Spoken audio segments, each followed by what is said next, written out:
Yes, people, welcome back to the channel, man. We're back for another season, back to another L, you know. But listen, make sure that you're smashing up the lights. Make sure that you're subscribing to the channel, as always, people. There's a lot to get into today because I'm seeing a lot of rivals getting mad rocky. You know, I'm seeing my group chats going crazy. My name getting mentioned in about 1,000,001 group chats.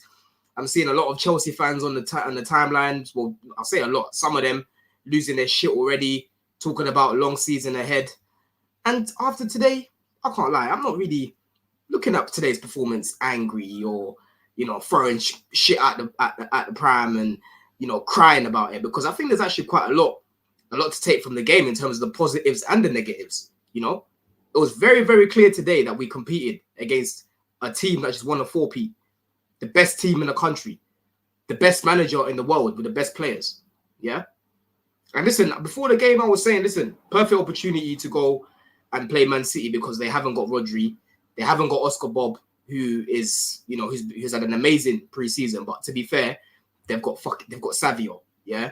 This Savio guy was just balling out today in that first half, creating problems for Cucurella on that side. You know, they had Doku, obviously, who today was amazing.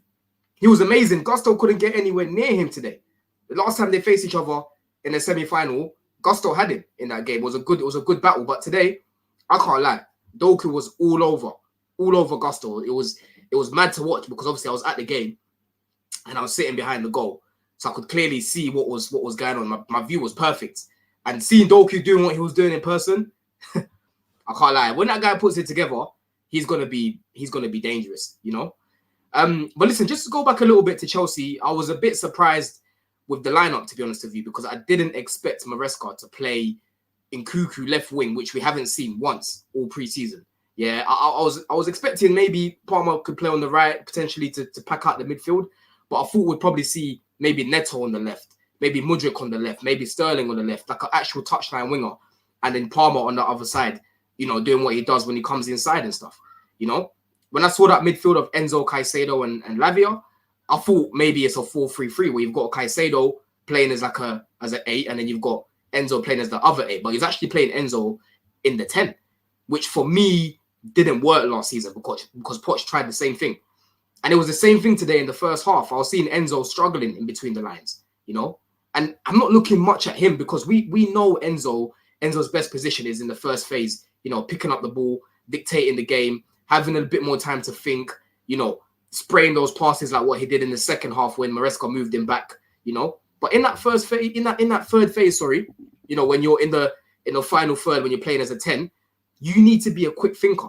Yeah, all the best 10s, they do things that are of instinct and they do things that you can't coach. Enzo's brain doesn't work quick enough to play in that 10 because when he gets the ball, he's trying to think about what to do next. But then already the centre backs are onto you. Already the DMs are onto you. The centre mids are onto you. You know, whereas Palmer, when he's playing there, you see the natural ability, you see the little flair, you see the little reverse passes, you see all of these things because he's used to playing in that position. You know, he's got more natural ability than someone like Enzo. And for me, he is our best. He's our best creator. You need to play him centrally. That's why I was quite surprised to see both wingers. There wasn't really much going forward in terms of being direct. We didn't have a touchline winger playing today. You know, and for me, I think Maresca was obviously looking at the game. Looking at it, first game of the season, we're at home. He obviously wanted a bit more control. You know, he respected Pep and he wanted to control the game, which we did in large parts, to be fair. Like, we were controlling the ball. Man City, fantastic shape off the ball, to be fair. It was very hard to play in between the lines. And like I said, the creativity was lacking. We did create a chance for Jackson, you know, quite early on. I don't know why he's trying to do step overs and that. Just hit the ball. And this is my problem with Jackson. He is not a striker. He is not a natural striker. He hasn't got the instincts that a striker would have in that position. Yeah? Play Haaland through like that. He's just going to play it. He's going to finesse it and it will go around Sanchez. Yeah? Play Osimhen. Hopefully we land in a position like that. He's not taking that many touches. He's going to finish that. Or try and shoot at least. That's my problem with Jackson. It's like, yo, even if you miss, yeah, at least try and shoot. But you'll never know if you're not going to do it. And that's one thing that he does too much up there. He thinks about things too much. And again, he just messes it up. It's like he tries to walk it into the net. which is so frustrating to watch because he gets himself in good positions outside the box. It's when he gets in the box that's where it's a problem. You know, I don't think he had a great game. There was a few little link ups that he had of Nkuku, but again, not his best performance in the Chelsea top. Nkuku, I thought on the left, he didn't do enough in terms of taking on his man. Everything was safe. There was a few times as well, like 2 occasions where he had the ball in a good position to just shoot first time, and he's taking too many touches. You know, but again, it's a new system that we're trying to learn, and we haven't seen him playing left wing in the whole pre-season. That's why I was quite surprised to see that. You know, and then obviously, like I said, you know, in that midfield, Lavia just bossing the game today. He was good off the ball. The amount of times that on the transition, City were finding that final pass, but he was just there intercepting it on the ball, just showing that ability in the first phase to beat his man, how press resistant he is. You know, and he was a massive miss last season. I kept telling people he's one of our key players. They kept saying, "How do you know that if you haven't even seen him play?" I said, "Bro, I was watching this guy at Southampton. I know what he can bring to the team." You know, it's not a mistake why Klopp wanted it. It's not a mistake why Arteta wanted him, because he's a top player, and he will definitely become world class at Chelsea as long as we build around him and carry on, you know, building a team. Because we've got a squad of players, but we're yet to have a team at the moment. You know what I'm trying to say? But he was our best player today, hands down. He was our best player today. You know, I thought Caicedo was okay, not his best performance, but again, he barely had a pre-season. Come back quite late, first game back. You can still see that he's trying to work his way back into doing what he was doing when he left, what he was doing for Ecuador and the Copa. You know, it wasn't the worst performance, but I've seen Caicedo play better. You know what I'm trying to say? I thought Levi and Fofana, like, overall, their game wasn't that bad. This is a frustrating bit. Overall, I don't think they were bad. I was looking at Fofana today, and in large parts, he was looking like his old self. You know what I'm trying to say? In terms of like getting aggressive, not letting man just run past you. You know, using that recovery pace as well. He was quite good. You know, for the second goal, Sanchez puts under a lot of pressure. You know, it ends up with Kovacic. And then before you know it, Kovacic scored. You know, it's not worthy, but it was a very good goal. Kovacic, that's all he ever does in his catalogue. It's just good goals. That's all it is, because he barely scores. You know what I'm trying to say? But I thought him and Colwell today were actually decent. It was a performance to build from. For that first goal, you know, I think Fofana could have done a little bit better. He was ball watching a little bit, and he was watching, like I said, he was watching the ball, and he didn't realize that Silva was behind him. And it was a smart pass from Doku, because that was actually going straight to Haaland. But then Silva, he was quite smart of what he did. He got a little touch on it, took it away from Cole, because Cole was going to intercept that. That was going to be an easy interception. Gets through to Haaland, and before you know it, it's just treating Cucurella and Cole as if they're just some pillows. Yeah, just chuck them out of the way like they're pillows. And at that point, I was literally behind the goal. It was so easy for him. Yeah.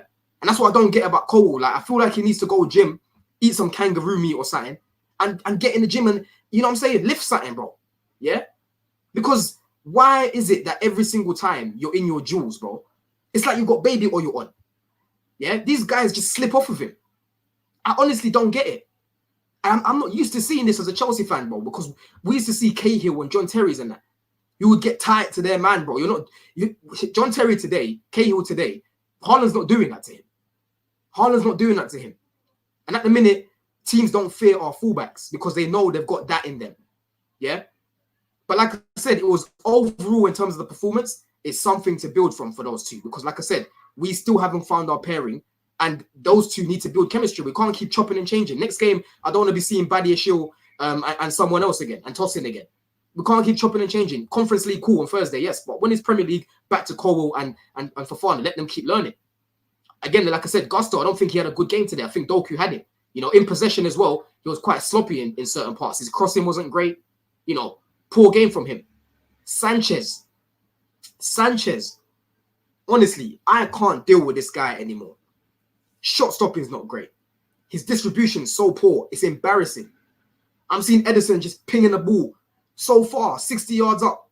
Yeah, it's going to a Man City player. Every time Sanchez has the ball and he needs to play it up, he never gets it to a player that's in a blue top. Never. He kicks it off the pitch, or he kicks it. He puts too much power in it, or you know, there's a time as well where he just passed it straight into the midfield. You know, at a certain point, and it was crazy. Luckily, we managed to get the ball back. But listen, Jorgensen next game needs to start in the Conference League, and hopefully he looks a lot more comfortable on the ball. Because for me, Jorgensen is a lot better than this guy on the ball. Yeah, his distribution's better and he's just more comfortable on the ball with it as well. Yeah, his shot stopping, we'll see. Time will tell. But like I said, from the games that I've watched back of Jorgensen, he's not the best shot stopper, but he's not the worst. He's decent enough to do a good job. I was seeing this guy making some very very good saves last season. His shot percentage was quite good in terms of shot stopping as well. Like I said, today we weren't getting pammed. Overall, we weren't getting pammed. It was just lapses of concentration and again lack of creativity. I thought Neto when he came on, he looked direct in certain parts, but again he kept cutting back and going into the midfield. Dewsbury Hall came on. I would have rather Madueke came on. Maybe put Palmer centrally, take Enzo off, and then actually no, he took off Lavia. Obviously, Lavia's working towards fitness. So when he did that, when he played Enzo in the pivot with Caicedo, Enzo looked a lot better. Like I said, that's his best position. He was spraying passes. He was looking a lot more comfortable on the ball. He had a lot more time on the ball to look at the pitch and see what he wanted to do next. So he looked a lot better there, But Dewsbury Hall coming on, he didn't do much when he came on. But at that point, Man City were basically sitting in the lowest of low blocks. Yeah. And that goes to show that they respected us. Yeah. They weren't sitting in a high line. They respected us. They sat back because they know we've got dangerous players. And the players today were not on their A game, most of them. They really weren't. And if you want to beat Man City, treble winning, 4P winning Man City, Pep employing Man City, Haaland employing Man City, KDB employing Man City, you need to be on your A game. And today we wasn't, unfortunately. Vega came on quickly. There wasn't really much to say about him. Cucurella, I don't think he had his best game today, but he was up against some serious wingers. Foden didn't really do much against him in the second half, but in the first half he was struggling. He was getting cooked by Savio. Yeah, but Savio will cook most of the fullbacks in the league anyway. So I wasn't surprised to see that. You know what I'm saying? But listen, next game I need to see Jorgensen start against Wolves. Please, just start him, bro. Yeah, and see what he can do. Because Sanchez, it's once too often now. This is a part of you. This is you. This is how you are. I don't see him drastically improving. Yeah? And that's going to be at the detriment of us losing points. So next game, I need to see a change in goal. I need to see Cole and Fofana still keep getting those minutes. Yeah? Up top, hopefully by that point, we've got Osimhen as well, because it's very clear we still need a striker. I thought when Gil came on today, he was working hard off the ball. But again, there wasn't anyone really creating much for him at that point. The midfield was just a bit all over the place today. There wasn't really much cohesion in there. But like I said, it's definitely a performance to build from, because for large parts we competed against Man City, and even if I check the stats here as well, yeah, of the game. So we had 48% possession. Man City had 52%. We had 1.23 xG. They had 0.82. We both had one big chance. We had 10 shots. They had 11. So there was nothing in it really. There was nothing in today's game. I don't walk away from that game feeling ashamed or feeling embarrassed. I just feel annoyed, because it's like, again, we can't beat Man City. Like, when are we going to beat this team? The last time we beat them was in the Champions League final. And now we've got to play them away the next time we face them, unless we draw them in a cup. I'm tired, bro. I'm tired. But listen, we move, man. We move. Like I said, there's a lot to build from this, But people, let me know what you think of my thoughts in the comments, as always. Smash up the likes. Subscribe to the channel, as always. Like I said, road to 3K. Until the next one, man. Love.